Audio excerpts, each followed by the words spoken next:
형님들이 있는 저 코스피는 삼성전자 하이닉스가 믿고 그러니까요. 투자했더니 성과를 너무 좋게 주고 네. 실적도 좋으니까 내가 기다린 게 맞는 건가? 두려움. 삼성전자 하이닉스가 오르는데 같은 날 아니 반도체 소부장이 폭락을 하는 거예요. 이건 말이 안 말이 되네. 안 말이 안 돼요. 맞아요. 2배짜리 사면 금방 추격할 수 있는 거 아니야? 그 심리 바로 갈아타는 코스닥 30주년 행사가 열려요. 네. 실제 근데 그때 단위 종목 레버리지 비중이 너무 높아져 버리니까 문제는 이게 다른 종목들에도 영향을 주는 거죠. 어떤 원리냐면은 반도체 ETF를 팔아버리고 단위 종목 레버리를 사니까 수급은 삼성전자 하이닉스로 몰리지만 다른 종목들은 들어온 수급 없이 매도만 나오는 거죠. 그러네. 그런 현상이 벌어졌는데 코스닥 반등한 거는 다만 이제 이게 기술적 반등이냐 추세 반등이냐 반등. 코스닥은 시총 1위가 결국 2차 전지랑 거기 바이오 쪽이잖아요. 네. 여기가 아무래도 반도체보다는 퍼포먼스가 떨어져요. 그게 좀 있고 지금 코스피가 이렇게 좋은 건 사실 삼전 닉스 때문 아닙니까? 그렇죠. 네. 근데 그런 게 없잖아요. 예. 코스닥. 그러니까 물론 소부장이 큰 역할을 했는데 소부장만 가지고는 역부족이죠 사실. 예. 코스닥이 그런 한계가 좀 음. 일단 있었고 그다음 두 번째가 요거는 이제 올해 코스닥에 어쨌든 바이오가 제일 잘해야 되는데 중간에 안 좋은 이슈들이 몇 개 생겼어요. 그렇죠. 뭐 네. 삼천당 제약에 대한 좀 실망도 좀 일부 있었고 알테오젠도 알테오젠. 예전보다 로열티율이 좀 낮았고 에비엘바이오 네, 맞아요. 딱 실망감들이 있었죠. 예, 그죠? 그러니까 이제 역시 또 안 되나 예. 이런 생각. 근데 저 옆에 형님들이 있는 저 코스피는 삼성전자 하이닉스가 믿고 그러니까요. 투자했더니 성과를 너무 좋게 주고 네. 실적도 좋으니까 그러니까 이제 쏠려간 거죠 그쪽으로 또 그런 부분들이 좀 있었던 것 같고 그리고 세 번째가 정부가 뭔가 코스닥 활성화 대책 나온다고는 하는데 얘기들은 나오는데 명확하게 뭐가 없어요. 그러니까 이거 도대체 뭘 한다는 건가 만다는 건가 약간 거기에 대한 헷갈림. 예. 또 코스닥 뭐 승강제도 나온다고 하는데 네. 거기에 대한 구체적인 로드맵이 없다 보니까 내가 기다린 게 맞는 건가 이런 거에 대한 약간 두려움 요게 있었고 근데 이제 네 번째가 제일 최근에 이 결정된 것 같아요. 그 삼전 닉스 단일 종목 레버리지 예. 요게 나오자마자 너무 인기를 끌다 보니까 수급이 그쪽으로 다 빨리 들어가 버렸어요. 지금이라도 팔고 가자. 예, 약간 맞습니다. 예, 예. 이게 왜 그렇게 명확하게 볼 수밖에 없냐면 삼성전자 하이닉스가 오르는데 같은 날 아니 반도체 소부장이 폭락을 하는 거예요. 이건 말이 안 되네. 돼요. 말이 안 돼요. 맞아요. 그러니까 이건 뭐냐면 사람들이 반도체 소부장도 많이 오른 건 맞는데 그 소부장 ETF도 폭락하더라고요. 그냥 덩달아서. 그래서 이걸 팔고 뭘 샀냐면 레버리지. 야 차라리 삼성전자 하이닉스 사대. 나 못 샀는데 2배짜리 사면 금방 추격할 수 있는 거 아니야? 그렇죠. 그 심리. 음. 그러니까 여기서 소부장에서 그냥 탈출하셔가지고 바로 갈아타는. 그게 한 3, 4일 연속 이어지더라고요. 그냥 하루로 끝나는 게 아니에요. 그러니까 그게 계속 이어지니까 소부장이 이제 5일째는 좀 멈췄어요. 코스닥 소부장 하락이. 근데 4일 내내 급락한 건 저도 너무 이상했어요. 예. 이거 말이 안 되는 얘기인데 한마디로 이 단일 종목 레버리지 ETF가 블랙홀이 돼버렸다 완전히 수급을 다 빨아들였고 근데 이들도 빠졌지만 바이오도 팔아서 옮겨갔죠. 2차 전지 팔아서 옮겨갔죠. 그렇죠. 네. 코스피 안에서도 중소형주 다 팔아버려요. 그러니까 이게 코스닥만의 문제는 아니에요. 7월에 그 뉴스가 나온 건데 네. 저도 이제 명확하자면 뉴스에서 여러 개 나왔던 게 뭐냐면 7월에 코스닥 30주년 행사가 열려요. 네. 실제 근데 그때 코스닥 활성화 대책 좀 나온다. 일부 뭐냐면 코스닥 승강제. 네. 1부 리그, 2부 리그, 3부 리그. 그래서 시행은 10월부터 예. 하는 걸로 이렇게 얘기가 좀 나오더라고요. 그러니까 이제 한 달 남았는데 한번 우리가 확인을 해봐야 되겠죠. 만약에 근데 그런 정책이 발표된다는 건 뭐죠? 하겠다는 거예요. 활성화 무조건. 그러니까 그게 늦어지면 이제 또 늦어져서 실망은 하겠지만 그래서 7월 초에 제가 알기로는 7월 2일인가 6일 둘 중에 하나인데 예. 날짜가 좀 정확하진 않은데 한번 확인해 보시고 그때 30주년 행사합니다. 하는데 그때 GPT 선생한테 물어보죠. 네, 한번 물어보시면 됩니다. 방송하시는 동안데. 네. 그래서 행사에서 이렇게 발표를 하면 1부 리그, 2부 리그의 차이점은 1부 리그는 100개 종목만 모아놓고 네. 나머지 1,700개가 2부 리그예요. 그래서 1부 리그에 들어가게 만들겠다는 거예요. 질을 높여가지고. 그러면 그 코스닥 그 1부 리그를 추종하는 그 자금들로 이용해서 ETF 자금들이 들어올 거고 질이 높아지면 서로 1부 리그 들어가려고 할 거고 그러니까 더 좋은 밸류업도 할 수가 있기 때문에 한마디로 양보다 질을 늘리겠다. 요게 지금 활성화 대책의 저는 그러니까 승강제 목표라고 좀 생각을 하고 있기 때문에 네. 그게 만약에 나온다면 저는 하반기에 한번 가을경에는 기대를 해볼 만한 요소가 생긴다. 그리고 거기에 어떤 ETF가 만약에 앞으로 나올 텐데 코스닥 100 후보군들이 또 나올 거예요. 만약에 그렇게 되면 거기 프리미엄군에 들어갈 수 있는. 그럼 그것도 추종 매매가 또 들어오거든요. 그러면은 반대로 수급이 또 도와줄 수도 있어요. 저는 그렇게 좀 생각하기 때문에 예. 결국 요 행사를 좀 주목을 할 필요가 있다. 이렇게 네. 좀 보고 있어요. 코스닥은 실적으로 가는 시장은 또 아니죠. 아니다 보니까 그렇죠. 기대감이 있어야 돼요. 예. 근데 지금 완전 실망 매물만 나왔는데 그렇죠. 기대감이 조금씩 6월 중순 넘어가면 이게 생길 수 있잖아요. 음. 또 언론 보도도 나오기 시작할 거예요. 네. 그래서 저는 이걸 생각한다면 여기서 너무 실망은 하지 말자. 네. 예, 요게 아예 없다면 뭐 우리가 좀 실망할 수 있겠지만 그래서 30주년 행사를 좀 굉장히 여러분들이 좀 앞으로 뭐가 나올지 이불이가 대부분이에요. 그냥 중간에 예. 여기가 한 1,700개 될 거예요. 음. 그러니까 근데 100개 문은 완전히 좁게 만들어 가지고 100개 기업한테 혜택을 주겠다는 거죠. 그러니까 여기 코스닥 대표 1부 리그가 돼서 그리고 축구도 1부 리그 들어가려고 굉장히 노력들 많이 그렇죠. 하잖아요. 네. 야구도 메이저리그 예. 갈 거고. 근데 1부 리그에서 좀 잘못하면 2부 리그 보내버리는 거예요. 음. 근데 그런 식으로 운영을 하면 코스닥이 일단 질이 올라가고 네. 그리고 어쨌든 코스닥의 100개 기업은 시총이 그래도 클 거 아니에요. 아무래도 좀 큰 종목도 그렇죠. 위주로 네. 할 수 있고 실적 좋고 그럼 사람들이 이제 코스닥의 그 새로운 ETF나 그런 걸 추종하는 게 생기면 그걸 믿고 또 투자할 수도 있는 거고 거기에 또 기관 자금이 따라 들어갑니다. 이런 게 또 그리고 연기금도 지금 코스피만 하잖아요, 사실상. 그렇죠. 근데 이제 네. 목표 중에 하나가 코스닥 주식 비중 늘리는 거거든요. 근데 아무 기업이나 늘릴 수 없잖아요. 국민 재산인데. 그렇죠. 근데 거기에 코스닥의 일부 리그는 이거 검증됐으니까 연기금 투입해도 되거든요. 그러면 이제 코스닥 이 100개 기업 위주로 일부 리그 위주로 코스닥 시장이 이제 활성화되고 레벨업을 할 수 있고 그리고 말씀하신 동전주 약간 이제 그 퇴출시키고 이러면서 질을 높이기도 했기 때문에 그러면 우리가 코스닥을 볼 때는 항상 단타만 하는 시장이라고 인식이 많은데 적어도 코스닥 프리미어 리그는 일부 리그는 장기 투자 대상이 좀 되지 않겠냐. 이 인식 전환가 중요하거든요. 아니 뭐 잘 되면 다 코스피로 맞아요. 상장하고 예. 그러죠. 네. 근데 이거를 이제 이재명 대통령이 얘기했거든요. 예. 다 옮겨간다. 예. 좋은 기업들 다 간다. 예. 예, 그거 좀 못하게 막아야 된다. 음. 강제할 수 없잖아요. 강제할 수 없게 예. 인센티브를 줘야죠. 그죠? 그러니까 인센티브 네. 남아서 남아있는 게 이제 좋게. 못 가고 나스닥처럼 만들겠다. 네. 그 첫걸음을 떼기 때문에 되게 중요해요. 그래서 네. 저도 이제 그 박사님 말씀에 전적으로 동의하는 게 정부가 이렇게 밀어주는 쪽을 우리가 무시해서는 절대 안 돼요. 예. 근데 지금 또 최근에 주가까지 폭락했어요. 네. 그러니까 어떻게 보면 또 박앤셀 기간이거든요. 그렇죠. 예, 그래서 이런 정책을 한번 공부해 보시고 7월에 나옵니다. 나올 거니까 그 전에 보통 언론에 좀 뿌려주잖아요. 미리 언지를 주더라고요.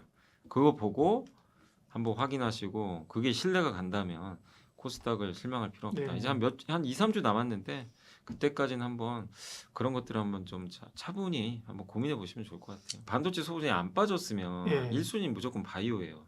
그잖아요, 우리가 봐도. 근데 그렇죠. 지금은 순서가 일단 소부장 같아요.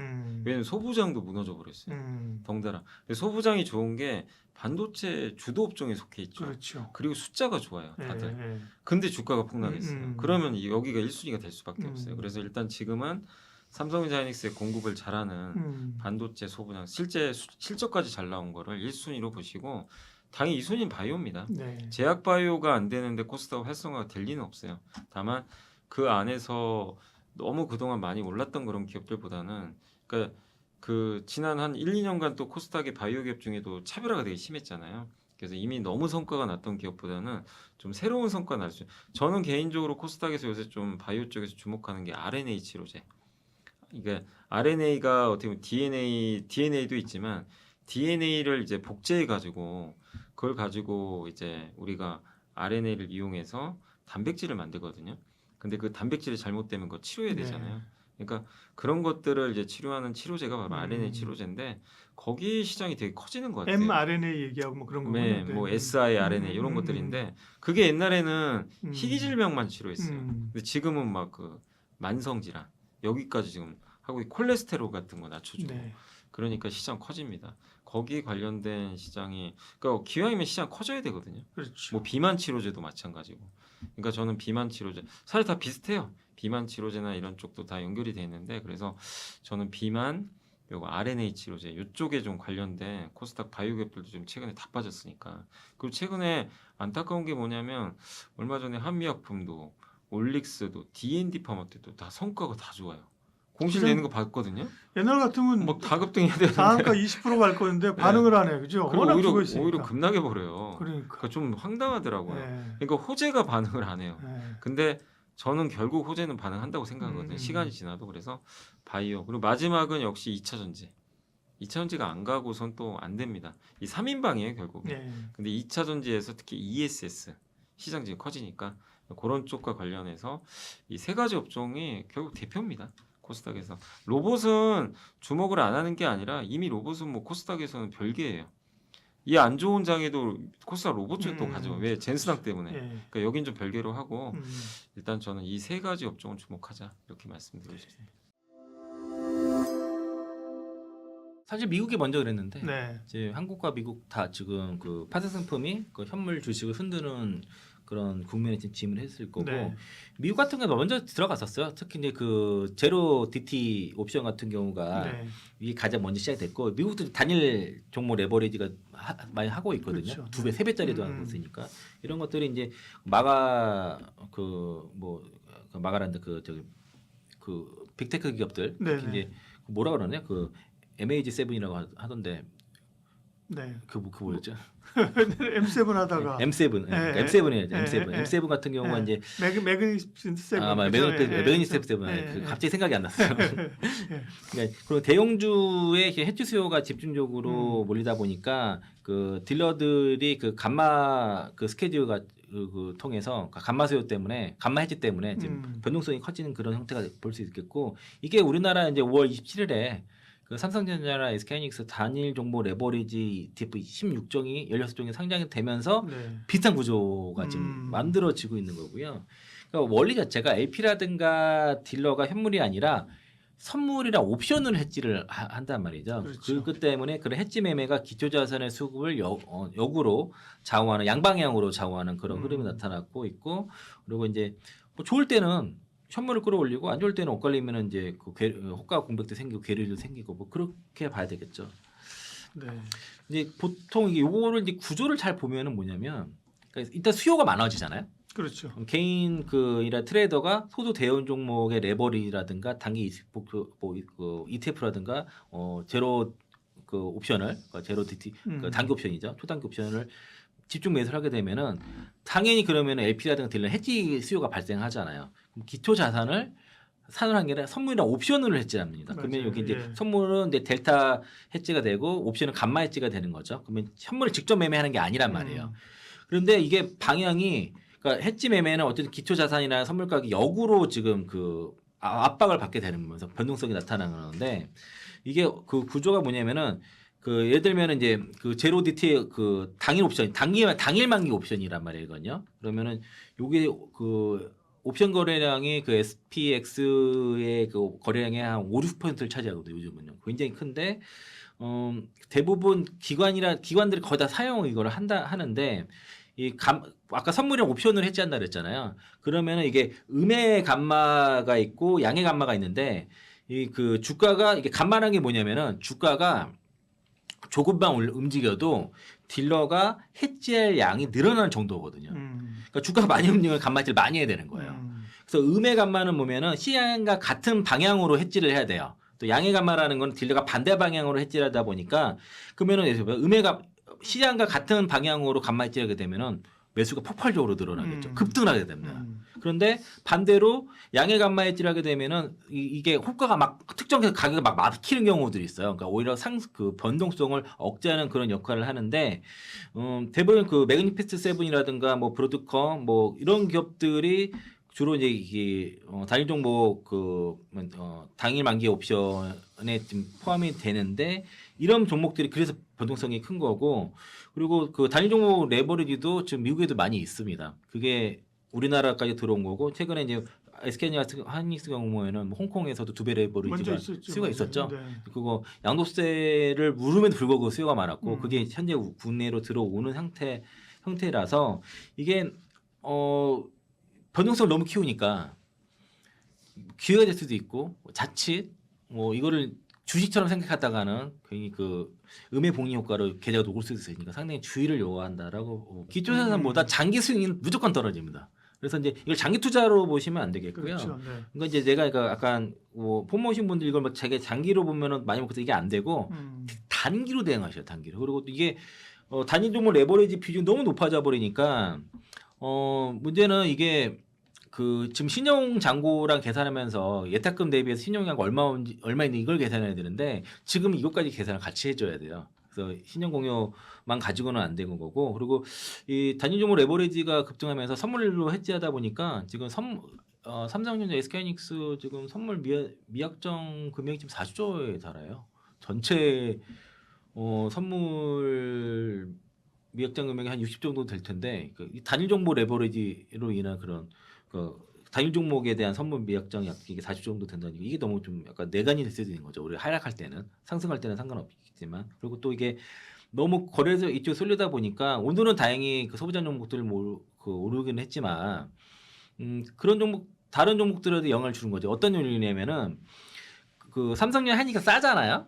근데 그걸 사기 위해서 종목도 살 수 있지만 ETF를 살 수 있는데 그럼 ETF는 삼성전자 하이닉스 말고도 다른 소비장이 들어있는데 네. 그 안에는 밸류가 좀 비싼 애들도 같이 껴있단 말이에요. 같이 올라갔는데 단위 종목 레버리지가 있으니까 다른 반도체 ETF를 팔아버리고 단위 종목 레버리를 사니까 수급은 삼성전자 하이닉스로 몰리지만 다른 종목들은 들어온 수급 없이 매도만 나오는 거죠. 그러네요. 그런 현상이 벌어졌는데 원원이 낙폭 과대였고 오늘 코스닥 반등한 거는 그 ADR이 46까지 빠졌습니다. 이게 코로나 팬데믹과 금융 위기 수준이었고 이거를 깬 적이 없어요 역사상. 그 저점에서 이제 급반등이 나왔다는 건데 다만 이제 이게 기술적 반등이냐 추세 반등이냐 봤을 때는 기술적 반등으로 본다고 하면 이게 추세로 오인하면 안 된다는 거죠. 단위 종목 레버리지 ETF가 네. 대형주 쏠림을 가속화하고 이를 위한 조정은 매수기하다라고 보는 관점이 있고요. 골드만이라든가 노무라에서는 이게 AI 집중적으로 레버리지 자금이 너무 쏠리다 보니까 향후에 자칫 기계적인 투매가 나올 수 있다. 여기에 대한 그 기계적 투매 인계점에 대해서 경고를 한 거고 그리고 투자하신 분들은 반드시 보셔야 될 게 레버리지 ETF이기 때문에 괴리율과 추적 오차를 반드시 체크하셔야 돼요. 실시간으로 체크하셔야 돼요. 갑자기 VI 걸린 거를 잘못 샀다가는 괴리율이 벌어진 걸 살 수 있고 예전에 그 원유 ETF ETN 사건 아시죠? 그 괴리율 맞아요. 그때 제로 그 마이너스 유가 나오는 바람에 그러게. 원유 ETN 다 녹아났죠. 괴리율도 1200% 막 이런 식으로 나온 적도 있었어요. 그러니까 아무리 올라도 회복이 안 된 그런 상태 벌어질 수 있어서 이 괴리율과 추적자 반드시 보시고 그리고 이게 이제 선물로 해지를 많이들 하기 때문에 선물 베이시스 미결제 약정들 체크하셔야 될 것 같고요. 그리고 이제 저는 그래서 이거를 그 ETF에서도 다 달라요. 그 선물로 하는데 그 레버리지를 선물로 구성하는 게 있고 현물로 구성하는 게 있어서 그것도 맞아요. 다르고 예. 이것도 잘 보셔야 될 것 같고 그리고 향후 이게 이제 안 했으면 근데 옵션 같은 경우도 막 도입하게 되면 더 문제가 될 수 있어서 과연 이거를 우리나라에 허용할지 미국처럼 당일 만기 옵션 이런 거 허용할지 그런 것도 좀 분수령이 될 것 같고 그 레버리지 종목도 하시는 건 좋은데 반드시 단기로만 하셔라 네. 그대로 그리고 그게 주식처럼 하시면 안 된다. 당부드리겠습니다.